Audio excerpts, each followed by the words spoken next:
বছরের আগে এদেশের মা বোনরা, আমার দাদিরা, আমার নানিরা যে ব্লাউজ বানাতেন, সেই ব্লাউজের কাপড় লাগতো হলো 14 গিরা, 1 গজ 2 গিরা, তাই না? 1.5 গজ লাগতো। 1 গজ মানে 1 গজ 2 গিরা 14 গিরা, 1.5 গজের মতো লাগতো। তারা হাত ঢাকতো, পিঠ ঢাকতো, পেট ঢেকে যেত আমার দাদিদের, নানিদের। আমরা স্বাধীন হতে হতে, এটাই কি স্বাধীনতা? স্বাধীন হতে হতে এখন কোনো গিরাই নাই, নাই গিরা। এটার নাম কি স্বাধীনতা? আমরা আমাদের মাদেরকে উলঙ্গ করার জন্য দেশ স্বাধীন করি নাই। আমার মাদের ইজ্জতের দাম আছে না নাই? আসতে বলবেন না, আছে না নাই? যারা বলে বোরকার দরকার নেই, পর্দার দরকার নেই, তারা মেয়েদেরকে উলঙ্গ দেখতে চায়, ওদের চোখ ঠিক নাই, নজর ঠিক নাই।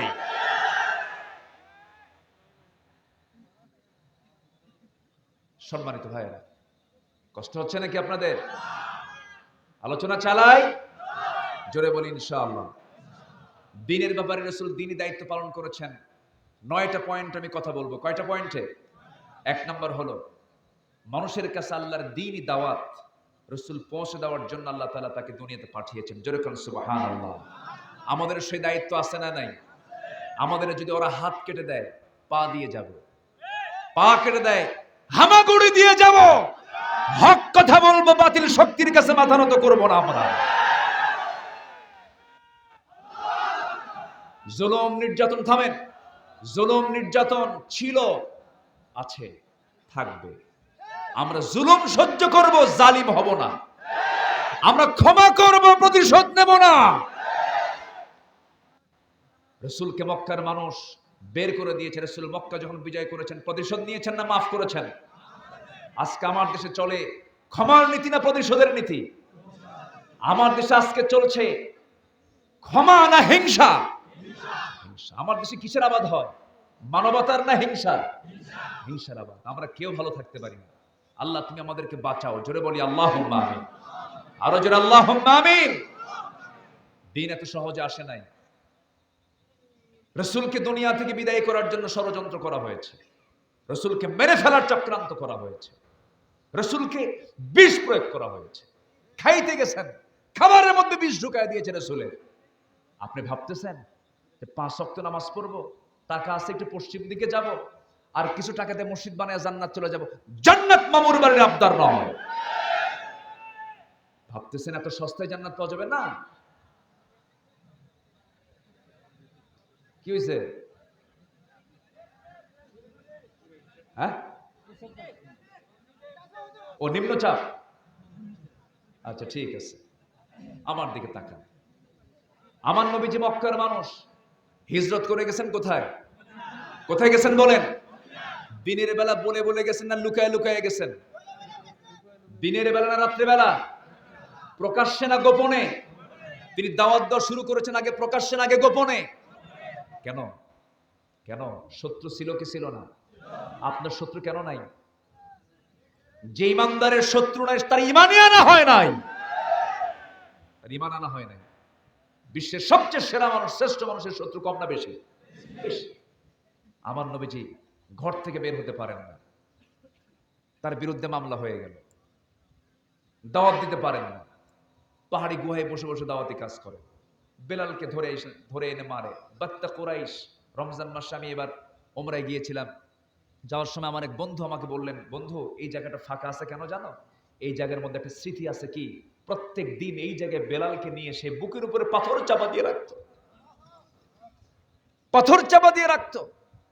আমি ওই জায়গায় কয়েক মিনিট দাঁড়ায় থেকে আমি আমার চোখের পানি আটকাতে পারিনি। আরে আজ থেকে 1500 বছর আগে এই বেলালকে এই জায়গায় মারতো। উমাইয়া মনিব, তার মনিব উমাইয়া বলতো, বেলাল ইসলাম ছাড়। বেলাল বলতেন, তুমি আমাকে যতবার বলবে আমি ততবার বলবো লা ইলাহা ইল্লাল্লাহ। আমার নবীজি নিজেও নির্যাতনের শিকার হয়ে গেলেন। এমন পরিমাণ নির্যাতন শুরু হয়ে গেল, রাসূলকে দুনিয়া থেকে বিদায়ের ষড়যন্ত্র পর্যন্ত করা হলো। দাওয়াতি কাজ বন্ধ হয়ে গেল। তায়েফের ময়দানে গেলেন বুক ভরা আশা নিয়ে। তায়েফ ছিল তার বাল্যকালের স্মৃতি জনপদ।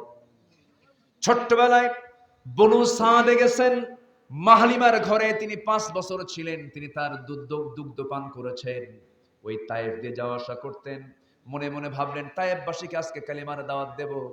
পাহাড়ি চূড়া, পাহাড়ি একটা এলাকা, পায়ে হেঁটে হেঁটে সেই পাথর ঘেঁষে ঘেঁষে তিনি চলে গেছেন তায়েফের ময়দানে। কালিমার দাওয়াত যখন দিতে গেলেন, এমন কালিমার দাওয়াতের মধ্যে ঝাঁজ ছিল, মেজাজ ছিল যে তায়েফবাসী তার দাওয়াতটা বুঝতে পেরেছিল। আমার নবীজি সেই দাওয়াতের কাজ করতে গিয়ে সেই জায়গায় তিনি ফুল পেয়েছেন না পাথর পেয়েছেন? কি পেয়েছেন বলেন? পাথর পেয়েছেন। চোকা চোকা পাথর নবীকে লক্ষ্য করে মারা হলো।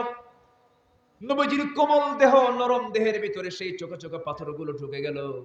ফিনকি দিয়ে রক্ত পড়া শুরু হলো, মাথার রক্ত গড়ে গড়ে পা পর্যন্ত চলে আসলো। জুতার তলার সঙ্গে পায়ের তলার জমাট বেঁধে গেছে।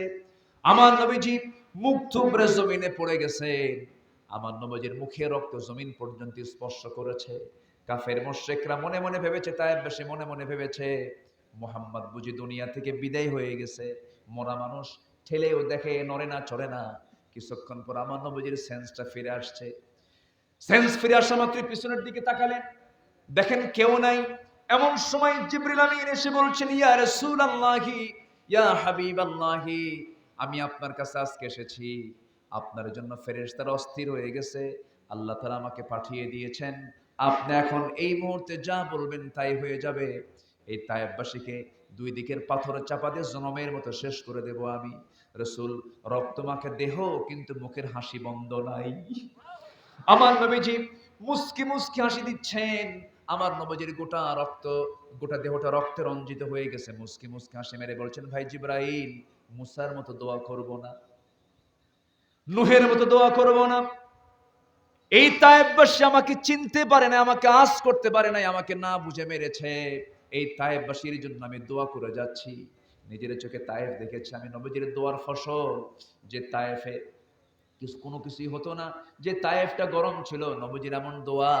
গোটা পৃথিবীতে সবচেয়ে বেশি ফলমূল উৎপন্ন হয় সেই তায়েফের মাটিতে। জোরে কারণ সুবহানাল্লাহ। আমার নবীজি দোয়া করে আসলেন। দোয়া সম্পূর্ণ করে সেই জায়গা থেকে যখন তিনি দৌড় মারলেন, পিছন দিকে তাকায় দেখেন কেউ নাই। এক দৌড়ে তিনি সামনের দিকে চলে এসে দেখেন একটা আঙ্গুর বাগান। সে আঙ্গুর বাগানের মধ্যে ঢুকে পড়লেন। ঢুকে পড়ে আর নিজেকে নিয়ন্ত্রণ করতে পারলেন না। 3টা দিন 3টা রাত রাসূল না খাওয়া, চিত হয়ে পড়ে গেছেন। ওই আঙ্গুর বাগানের একজন কেয়ারটেকার দূর থেকে লক্ষ্য করছে সুন্দর একটা যুবক, কে যেন এসে পড়ে থাকলো, কে যেন সেখানে চিত হয়ে পড়ে আছে। কাছাকাছি এসে তার প্রতি দেখে দয়া হলো। সে আঙ্গুরের বাগান থেকে কয়েকটা আঙ্গুর হাতের মধ্যে পেরে নিয়ে হাতের মধ্যে চিপে চিপে চিপে চিপে মোটে 1 গ্লাস আঙ্গুরের রস আমার নবীর সামনে হাজির করলো সেই যুবকটা। আমার নবীজি 1 গ্লাস আঙ্গুর যখন তার হাতের সামনে দেওয়া হলো, বলা হলো, যুবক তুমি এটা পান করো, নচেত তুমি মারা যাবে। আমার নবী আঙ্গুরের রসটা হাতের মধ্যে নিয়ে বিসমিল্লাহ বলে 3 ঢোকে পান করলেন। আর মুস্কে একটা হাসি মারলেন। আমার নবীজির পেট 3টা দিন কোনো খাবার যায় নাই, 3টা রাত কোনো খাবার যায় নাই। আমার নবীজি সেই না খাওয়া পেটে আঙ্গুরের রসটা যখন পেটের মধ্যে ঢুকেছে, আলহামদুলিল্লাহ বলে মুস্কে একটা হাসি মেরে বলছেন, যুবক তোমার নাম তো আদ্দাস, তাই না? আদ্দাস আশ্চর্য হয়ে বলে, কোনোদিন দেখা হলো না, কথা হলো না, আমার নামটাই লোকটা জানলো কেমনে? আমার নবীজির এই কথা শুনে আদ্দাস বলতেছে, তুমি আমার নামটা জানলে কেমনে? তোমার তো আমাকে চেনার কথা নয়। এবার রাসূল মুস্কি মুস্কি হাসি মেরে বলছে, আদ্দাস তোমার গ্রামের বাড়ির নাম হলো নিনুয়া, নিনুয়া নামক গ্রামে তোমার জন্ম। এবার বলছে, যুবক আমার গ্রামের বাড়ির নাম নিনুয়া, তোমাকে কে বলে দিল? তোমার সঙ্গে তো আমার দেখা হয়নি কোনোদিন।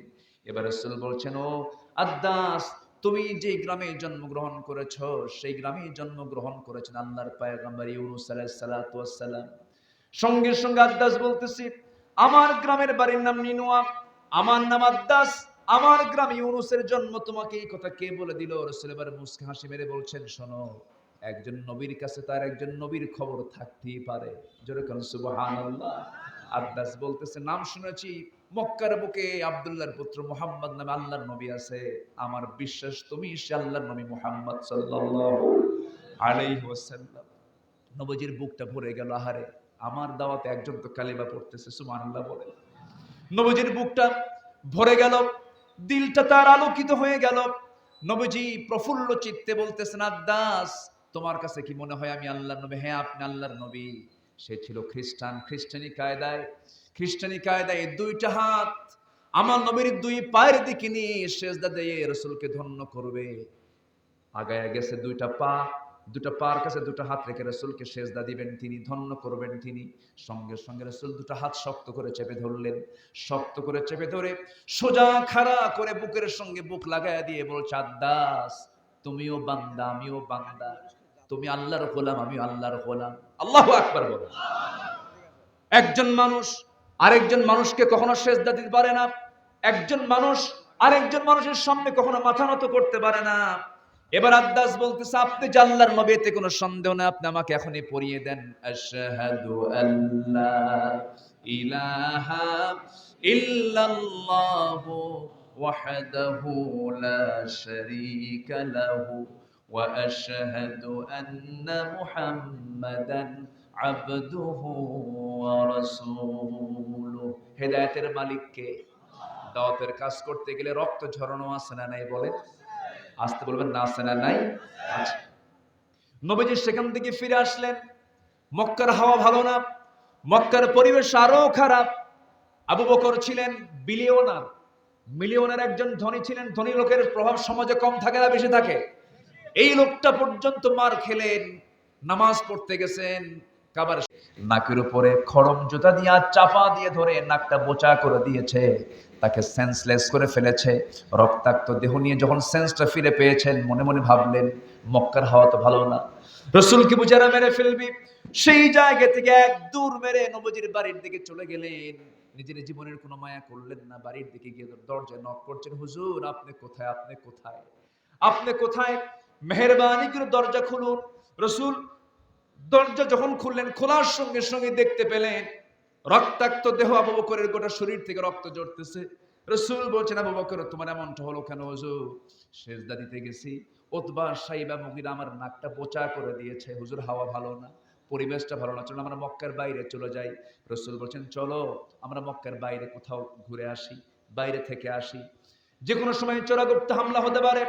সাইয়েদনা আবু বকরকে সঙ্গে করে নিয়ে রাসূল করিম সাল্লাল্লাহু আলাইহি ওয়াসাল্লাম তিনি করলেন কি, দুজন মিলে মক্কার বাইরে চলে গেলেন। সকালবেলা কেউ খান নাই, এদিকে রক্ত ঝরতেছে শরীর থেকে। আবু বকর, রাসূল ভাবছেন আবু বকর বুঝি রক্ত শূন্যতায় দুনিয়া থেকে মারা বিদায় হয়ে যেতে পারে। তিনি ইমার্জেন্সি খুঁজতেছেন, দেখি তো কোনো দুধ পাওয়া যায় নাকি, উটের দুধ খুঁজতেছেন, পাচ্ছেন না। মেশেল পাল পেলেন না, ছাগলের একটা পাল পেলেন। সেই ছাগল পালের রাখালকে লক্ষ্য করে বলছেন, রাখাল একটা ছাগি দেবে নাকি? একটা ছাগি দিলে পরে আমি সেই ছাগির দুধটা দহন করব। কেন আপনি দহন করবেন? কি করবেন? এই যে আমার বন্ধু আবু বকর রক্ত শূন্যতায় ভুগতেছে, সে মারা যাবে, তুমি যদি আমাকে একটা ছাগি দিতা, দুধটা দহন করে আমার আবু বকরকে খাওয়াইয়া দিতাম। রাখাল বলছে, আমাকে মাফ করবেন, ছাগলগুলোর মালিক তো আমি নই, আমি তো আমানতদার, আমি আমানতের খেয়ানত করতে পারবো না। এই ছাগির দুধ আমি আপনাকে আমার মালিককে না বলে যদি দিয়ে দিই, আমার এটা আমানতের খেয়ানত হয়ে যাবে। আমার নবীজি মুস্কি একটা হাসি মেরে মনে মনে চিন্তা করছেন, আহারে এই প্রত্যন্ত মরু অঞ্চলে একজন রাখালের মধ্যে ইমান নাই, কিন্তু ইমানের গুণটা আছে। সুবহানাল্লাহ বলেন। ইমানের কি আছে? গুণটা আছে। কিন্তু আজকে আমাদের ভিতরে ইমান আছে কিন্তু গুণটা নাই। ইমানটা আছে আমাদের কিন্তু গুণটা নাই। আমার নবীজি এবার বলছেন, রাখাল, ও রাখাল, আমি তোমাকে যেটা বলতে চাচ্ছি এখন, তুমি যেহেতু একটা ছাগি দিবা না, ছোট্ট একটা ছাগি তুমি আমাকে যদি দাও, ওই ছোট্ট ছাগিটা আমার হাতে দিলে পরে আমি বড় খুশি হয়ে যাব। রাখাল এবার মুসকি মুসকি হাসি মেরে বলে, চিন্তা করে ছোট্ট ছাগি দিয়ে লোকটা আবার কি করবে, তার তো দুধ বের হবে না, দেখি দিয়ে দেখি। ছোট্ট একটা ছাগি যখন রসুলকে দেওয়া হলো, নবজি দুই পায়ের ঠিক মাঝখানে রাখলেন, কোলের মধ্যে নিলেন। ছাগিটার পিছনের দুই পায়ের ঠিক মাঝখান বরাবর আমার নবজি তার বরকতি হাতটা রাখলেন। নবজির হাতের মধ্যে বরকতটা দিয়েছেন কে? আসতে বলবেন না, কে দিয়েছেন? আমার নবজি দুটো হাত রাখলেন, দেখে বিসমিল্লাহ বলে তিনি ফু দিলেন। ছোট্ট ছাগির ওলানটা দুধে ভরপুর হয়ে গেছে। জোরে বলে সুবহানাল্লাহ। এবার বলছেন, রাখাল একটা বাটি দেওয়া যায় নাকি, একটা কাদাহ দেওয়া যায় না, পাত্র দেওয়া যায় নাকি? পাত্র দেওয়া হলো। নবীজি নিজে দুধ দহন করলেন। নবীজি দুধ দহন করতে করতে গোটা বাটি দুধ পূর্ণ হয়ে গেছে। নবীজি একটা মুস্কি হাসি মেরে বলছেন, আবু বকর সকালবেলা মার খেয়েছে, রক্তাক্ত হয়েছে, এখন বরকতের দুধ খাও। বাটিটা যখন তার হাতের মধ্যে দেওয়া হলো, বিসমিল্লাহ বলে তিনি খাওয়া শুরু করলেন, পান করা শুরু করলেন। এত পরিমাণ তিনি দুধ পান করলেন, পান করতে করতে পেটের চামড়া টাইট হয়ে গেছে। এত দুধ খাইলেন, দুধ খাওয়ার পরে রাসূল বলছেন, আবু বকর দুধ কেমন পান করলেন? হুজুর জীবনে যত দুধ পান করেছে আজকের মতো এত দুধ জীবনে পান করে না। তবে হুজুর দুধ তো ঠিকই খাইলাম, কিন্তু দুধ তো কমে না। সুবহানাল্লাহ বলে। বরকত কে দেন? আসতে বলবেন না, কে দেন? দুধ তো কমে না। আমার নবীজি এবার বলছেন, আবু বকর তুমি কখনো বাটির দুধ কমাতে পারবে না, রাখালকে দিয়ে দাও। রাখালের হাতে যখন বাটিটা দেওয়া হলো, রাখাল বাটিটা হাতের মধ্যে নিয়া যখন সে খেতে নিল, রাসূল তাকে বিসমিল্লাহ বলে, তার দিকে বিসমিল্লাহ বলে ফেল। রাসূল বিসমিল্লাহ বলেন, সে তো বিসমিল্লাহ বোঝে না। যখন সে খাওয়া শুরু করেছে, তারও পেটের চামড়া টাইট হয়ে গেছে। সে এত পরিমাণ দুধ পান করেছে, কিন্তু দুধ তো বাটি থেকে কমে না। রাসূল বলছেন, শোনো আবু বকর, ও রাখাল শোনো, এই জায়গায় যদি আরো কিছু আল্লাহর বান্দা যদি এখানে দুধ পান করতো, এই বাটির দুধ এক চুল পরিমাণ কমতো না, যতক্ষণ না আমি নবীজি আমার ঠোঁটটা এই বাটিতে না লাগাবো। জোরে কোন সুবহানাল্লাহ। আমার নবীজি আগে খাওয়ায়া দিলেন, এরপরে তিনি নিজে বাটি হাতের মধ্যে নিলেন। রাসূল সারা জীবন আগে খেতেন না আগে খাওয়াতেন? আসতে কয়, আগে খেতেন না খাওয়াতেন? আমি কি দোয়া করে দেব?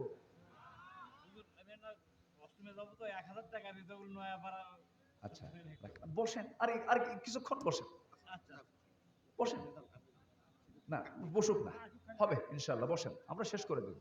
সভাপতি না থাকলে এটা মানায় না, তাই না? বসেন, কষ্ট দিয়ে ফেললাম মনে হয়। জি আসেন, দোয়া করি নাকি একটা বছর? হ্যাঁ, কোন সমস্যা? আলোচনার তো একটা একটা লেভেলে গেছি, তাই না? একটা পর্যায়ে চলছে, আমরা একটা ফিনিশিং এর দিকে আস্তে আস্তে যাব। জোরে বলি ইনশাআল্লাহ। আমার নবীজি আগে খেতেন না খাওয়াতেন? তাহলে নবীজির গুণ হলো, রাসূলের জন্মের মাসে, এই মৃত্যুর মাসে রাসূলের একটা অন্যতম গুণ হলো রাসূল আগে খেতেন না খাওয়াতেন? রাসূল আগে খেতেন না তার বউকে আগে খাওয়াতেন? এখন আস্তে আস্তে কি এখন কিছু কয় না, ভালো করে কোন। আম্মা জান আয়েশা বলেন, আমি কখনো রাসূলকে আগে খাওয়াতে পারিনি। দুধ নিয়ে যেতাম গ্লাস ভরে, ভাবতাম রাসূলকে আগে পান করাবো, রাসূলকে দিতাম, ইয়া রাসূলুল্লাহ আপনি দুধটা পান করেন। রাসূল ঠেলে আমার দিকে দিয়ে বলতেন, আয়েশা তুমি আগে খাও, এরপর আমি খাবো। আমি দুধের গ্লাসটা যখন হাতে নিতাম, যেদিকটা আমি ঠোঁট লাগাতাম, রাসূল ঘাড়টা একটু, মাথাটা একটু বাঁকা করে দেখতেন আমি আয়েশা কোন দিকে ঠোঁটটা লাগাই। সুবহানাল্লাহ বলবেন। খেয়ে আমি যখন কিছু রেখে দিতাম, রাসূল বলতেন খাইছো? হ্যাঁ। আর খাবা? না, এখন না। আমি আয়েশা যেদিকে ঠোঁট লাগাতাম, রাসূল সেই দিকে ঠোঁট লাগায় বাকি দুধ পান করে দিতেন। তাহলে মোহাব্বত কি বাইরে না ভিতরে? মোহাব্বত, প্রেম, ভালোবাসা বটতলা গাছতলা না ঘরের ভিতরে? এখন প্রেম গেছে কোথায়? বটতলা, ঠিক আছে না? পার্কে গেছে, সব চা খায়। কি খায়? চা খায়। এদের পেছনে দরকার হলো শক্ত লাঠির বাড়ি। আস্তে কোন কেন, জোরে কোন ঠিক কিনা? লাঠির বাড়ি দরকার। ঢাকা ইউনিভার্সিটির শিক্ষক হয়ে ছাত্রীকে বোরকার বিরুদ্ধে কথা বলো, ইউনিভার্সিটির ইতিহাসটা জানো, আলেমদের টাকায় ঢাকা ইউনিভার্সিটি গড়ে উঠেছে। দাড়িওয়ালা টুপিওয়ালা ইউনিভার্সিটি প্রতিষ্ঠা করেছে, তাদের জায়গার উপরে এই প্রতিষ্ঠান। ওর ইতিহাস জান না তো। সম্মানিত ভাইয়েরা, আমার নবীজি আগে খাওয়াতেন, এরপর খেতেন। এটা হচ্ছে নেতার গুণ। এটা কি কিসের গুণ বলেন? রসুল আগে মার খেয়েছেন না অন্য আগে মার খেয়েছে? রসুল আগে মার খেয়েছেন। আল্লাহু আকবার বলুন। আগে রসুল মার খেয়েছেন। রসুল মিছিল নিয়ে বের হয়েছেন যুদ্ধের ময়দানে, রসুল সবার পিছনে সবার আগে, সবার পিছনে সবার আগে, সবার আগে। এখনকার নেতারা দেশেই থাকে না, ঠিক কিনা? কেন আজ থেকে ঠিক কিনা? দেশেই থাকে না। তোমরা চালাও, আমি আসি, যত রক্ত লাগে দেব, প্রয়োজনে লোক পাঠাবো, আমি যাব না। কথা বলছেন?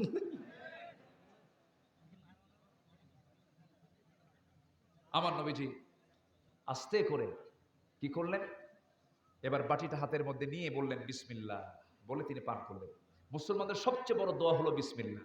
সবচেয়ে বড় দোয়া কি? বিড়ি খেতেও বিসমিল্লাহ। হ্যাঁ, কি খাবেন বিড়ি খেতে? বিড়ির কোনো দোয়া আছে কোন? যেটার কোনো দোয়াই নাই সেটা খাবেন কেন? আবার প্রশ্ন করে হুজুর বিড়ি খাওয়া কি জায়েজ? মানে জায়েজের চেষ্টায় আছে। আমার নবীজি পান করলেন, পাত্র ফাঁকা হয়ে গেল। রাখালকে বলেন, রাখাল এই যে পাত্র নাও, এই যে ছাগিটা নাও, আমরা এখন চলে যাচ্ছি, সন্ধ্যা হয়ে গেছে। আবু বকর চলো। রাখালের মন খারাপ, রাখাল কান্দে। রাসূল বলছেন, রাখাল কান্দো কেন? তুমি কেন কাঁদতেছো? কি পরশ পাথর, কি ছোঁয়া! রাখাল কান্দে, রাখালের চোখে পানি। রাখাল বলতেছে, আমিও যাব আপনার সাথে। সুবহানাল্লাহ বলবেন। রাসূল বলেন, তুমি যে যাবে আমার সাথে, ছাগলগুলো দেখবে কে? তুমি না আমানতের খেয়ানত করবা না? কো আমি ভুলে গেছিলাম। রাসূল বলেন, তুমি থাকো। এবার রাখাল বলে, ঠিক আছে আমি থাকবো, তবে একটা শর্ত আছে। কি শর্ত? আপনি আমাকে ওই দোয়াটা শিখিয়ে দেন। কোন দোয়া? কি ছাগিটা কোলের মধ্যে নিয়া কি যেন মনে মনে দোয়া করেন, সেই দোয়াটা আমার একটু শিখিয়ে দেন। কেন তুমি কি করবা? মাঝে মাঝে এই দোয়া পড়ে ফু দেবো, আমিও দুধ খাবো।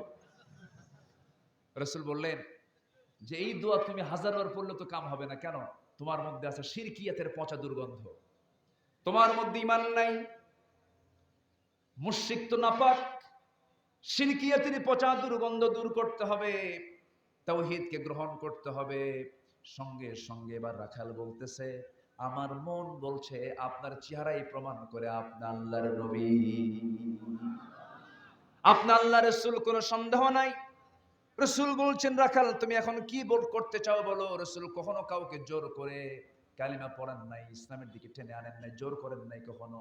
সঙ্গে সঙ্গে রাখাল বলছে, আর দেরি নাই, আপনি আমাকে পড়িয়ে দেন, আশহাদু আল্লা ইলাহা ইল্লাল্লাহু ওয়াহদাহু লা শারীকা লাহু ওয়া আশহাদু আন্না মুহাম্মাদান আবদুহু ওয়া রাসূলুহু। হেদায়েতের মালিক কে? আসতে বলবেন না কে? রাসূলের হাতে বায়াত নিয়ে নিল রাখাল, কালিমা পড়ে মুসলমান হলো। ওই আদ্দাস একটা আঙ্গুর বাগানের কেয়ারটেকার কালিমা পড়ে মুসলমান হলো। বেলাল একজন গোলাম জাদা গোলাম কালিমা পড়ে মুসলমান হলো। এদিকে এইদিকে এই যে আব্দুল্লাহ ইবনে মাসউদ একজন রাখাল, সে কালিমা পড়ে মুসলমান হলো। আর ঘরের পাশে ঘর আবু জাহেলের কপালে ইসলাম জুটলো না। হেদায়েতের মালিককে? আমরা হেদায়েত চাইবো কার কাছে? আল্লাহর কাছে আমরা চাইবো। আমার নবীজি এই আব্দুল্লাহ ইবনে মাসউদকে এমন সুন্দর করে ট্রেনিং দিলেন। আব্দুল্লাহ ইবনে মাসউদের সুর আল্লাহ তাআলা এত সুন্দর বানিয়েছিলেন যে আমার নবীজি রাতের আধারে একদিন তেলাওয়াত শুনছিলেন, আব্দুল্লাহ ইবনে মাসউদ তেলাওয়াত করতেছে। এত সুন্দর তেলাওয়াত শুনে রাসূল বললেন, এত সুন্দর সুমধুর কণ্ঠে কোরআন তেলাওয়াতটা করে কে হুজুর? ওই যে রাখালটা করে, আব্দুল্লাহ ইবনে মাসউদ তেলাওয়াতটা করছে। রাসূল বলছেন, শোনো, আমার কাছে মনে হচ্ছিল আল্লাহ পাক জিবরাইলের মাধ্যমে কোরআন নাজিল করে দিচ্ছেন। জোরে বলো সুবহানাল্লাহ। ইবনে মাসউদ আল্লাহ তাআলা এত দাম তাকে দিলেন, এত সম্মান তাকে দিলেন, বাকি জীবনে ম্যাক্সিমাম কথা তিনি কোরআন দিয়ে বলতেন, কোরআন দিয়ে সবকিছুর উত্তর দিতেন। ইবনে মাসউদের হাতে আবু জেহেল দুনিয়া থেকে বিদায় হয়েছিল। বেশি দিন লাগে নাই, বদর প্রান্তর যখন চলে এসেছিল, এই আব্দুল্লাহ ইবনে মাসউদ মক্কার মাটিতে কোরআন তেলাওয়াত করার জন্য তাকে অপরাধী সাব্যস্ত করা হয়। থাপ্পড় মেরে কানের তালা ফেটে দেওয়া হয়। ইবনে মাসউদ রাদিয়াল্লাহু তাআলা আনহু সেই দিন বলেছিলেন, আবু জেহেল, আজকে কোরআন তেলাওয়াতের কারণে আজকে তুই আমার একটা কানের তালা ফাটায় দিলি, আমার যদি কোনোদিন সুযোগ আসে আমি তোর দুইটা কানের তালাই ফাটায় দেব। আল্লাহ তাআলা তার দোয়াকে কবুল করে নিয়েছেন। বেশি দিন লাগে না, মাত্র কয়েকটা বছর। বদর যুদ্ধের দিন, যুদ্ধের ময়দানে আবু জেহেল যখন দাঁড়ায় গেছে, যুদ্ধ শুরু হয়ে গেছে। আল্লাহু আকবার বলেন। আমার বন্ধুগণ, এই দুনিয়াতে রাসূলকে পাঠানো হয়েছে, এক নাম্বার হলো আল্লাহর দ্বীনকে পরাজিত রাখা না বিজয়ী করা। বলেন, পরাজিত রাখা না বিজয়ী করা? বিজয় করতে গেলে সেখানে রক্তের দরকার আছে না নাই? জীবন দেওয়ার প্রশ্ন আছে না নাই? সবাইকে জানমাল দিতে রাজি আছেন নাকি? আসতে বলবেন না, আছেন নাকি? সবাইকে জানমাল দিতে চান? আল্লাহ জান্নাত দিতে চান। জোরে কান সুবহানাল্লাহ। আর জোরে কান সুবহানাল্লাহ। বদর যুদ্ধে চলে আসলো, মক্কায় টিকতে পারলেন না। মক্কা থেকে তিনি হিজরত করলেন, সাহাবায়ে কেরাম হিজরত করলেন, ব্যবসা ছাড়লেন, বাণিজ্য ছাড়লেন, মদিনায় চলে আসলেন। এক বছর যেতে না যেতে রমজান মাস চলে এলো। বদর যুদ্ধের দিন যখন চলে এলো, আমার নবীজি বদর যুদ্ধের ময়দানে সাহাবায়ে কেরামকে নিয়ে দাঁড়ায় আছেন। ছোট্ট দুইটা বাচ্চা যুদ্ধের ময়দানে এসে বলতেছে, হুজুর, আমরা কারো বিরুদ্ধে যুদ্ধ করব না, আবু জেলটাকে একটু চেলায় দেন তো। ছোট্ট দুইটা বাচ্চা, 11 বছরের 13 বছরের ছোট্ট বাচ্চা বলতেছে, আবু জেলটা কই, কই যে মুসলমান, ওই যে কাফিরদের লিডার আবু জেল ওখানে ঘোড়ার পিঠে বসে আছে। বলতে দেরি, যেতে দেরি হলো না, সিংহের মতো গর্জন দিয়া বাজ পাখির মতো উড়ন্ত হয়ে দৌড় মেরে চলে গেছে তাদের মধ্যে গিয়া। আবু জেলের দুই পাশে দুই ভাই দাঁড়ায় গিয়া তরবারির একটা আঘাত এনেছে। দুজন দুই পায়ে যখন মেরে দিয়েছে, আবু জেল ধরাশয়ী হয়ে জমিনে পড়ে গেছে। কোমর সোজা করে আবু জেল আর কোনোদিন দাঁড়াতে পারে নাই। জোরে বলি আল্লাহু আকবার। মুসলমান সামনে গিয়ে দাঁড়িয়ে আছে, আসতে বলবেন না কার কাছে? গোটা পৃথিবীতে 2 শতাধিক রাষ্ট্র আছে, 2 শতাধিক রাষ্ট্রের ভিতরে 56টি মুসলিম রাষ্ট্র। 56টি মুসলিম রাষ্ট্রের ভিতরে আল্লাহ তাআলা যে পরিমাণ প্রাকৃতিক সম্পদ দিয়েছেন, যে জনবল দিয়েছেন, আজকে যদি মুসলমান একটা গোষ্ঠী একটা প্ল্যাটফর্মে যদি আসতো, যে অর্থ আছে, যে জনবল আছে, যে সম্পদ আছে, গোটা পৃথিবীর নেতৃত্ব মুসলমানদের হাতে চলে আসতো। শুধু দরকার হলো ঐক্য। শুধু দরকার কি? ঐক্য। আমরা ঈদে মিলাদুন নবী নিয়ে, সিরাতুন নবী নিয়ে, নূরের মাটি নিয়ে, মিলাদ কিয়াম নিয়ে, এরপর কি বলে আর কি দোয়া মোনাজাত নিয়ে, ফরজ নামাজের পর দোয়া হবে কি হবে না, আর বেতের নামাজ 1 রাকাত 3 রাকাত নিয়ে ফতুয়াবাজি না করে আসুন একটা প্ল্যাটফর্মে এসে বলি, জমিন যার, আইন চলবে তার। রাজি আছেন কারা কারা? হাত উঁচু করে দেখান মুসলমান।